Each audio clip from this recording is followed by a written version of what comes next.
ہاتھوں سے سلام پیش کرتا ہوں جس نے اپنا سینہ امام حسین کے راستے میں سن کر لایا، لیکن اس کے ساتھ ساتھ میں تمام اہلیان سیالکوٹ کا انتہائی شکر گزار ہوں اور ملت کا حق ادا کر دیا۔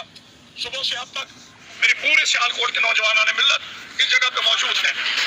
ہم کبھی جذباتی نہیں ہوتے، ہم کبھی کسی کے قتل کا درس نہیں دیتے، لیکن میں یزیدیت کو ایک پیغام دینا چاہتا ہوں۔ کربلا کے اثر سے لے کر آج نوید عاشقیہ کے شہید ہونے تک خون کی لکیر نسلوں کا پتہ بتا رہی ہے۔ ہم حسین پہ مر کے بتا رہے ہیں کہ ہم حسین والے ہیں، تو مار کے بتا رہے ہیں۔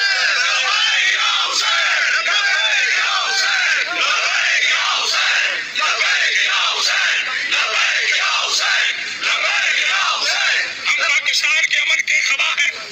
ہمارے نوجوانوں نے صبح سے تاریخ گواہ ہے سیالکوٹ کا ایک سگنل بھی نہیں توڑا، کیونکہ ہم مظلوم کے ماننے والے ہیں۔ ایف آئی آر ہو چکی ہے، ڈی پی او نے اس میں دہشت گردی کی تمام جو انسداد دہشت گردی کی ایکٹ ہے وہ بھی لگا دی ہے، لیکن اس کے ساتھ ساتھ علماء کی موجودگی میں ہمارے ڈی پی او سیالکوٹ سے انہوں نے وعدہ کیا، ہم نے ان سے بات بھی کی ہے کہ صرف اس ملزم پہ نہیں رہیں گے، ہمیں وہ سہولت کار چاہیے جنہوں نے اس لڑکے کو بھیجا، ہمیں وہ ملعون چاہیے جو پس پردہ حسینیت کے خلاف ہے، ہمیں وہ نیٹ ورک چاہیے جو حسین کے خلاف ہے، ورنہ ہم جانتے ہیں حسین کے خلاف صرف نسل یزید ہوتی ہے۔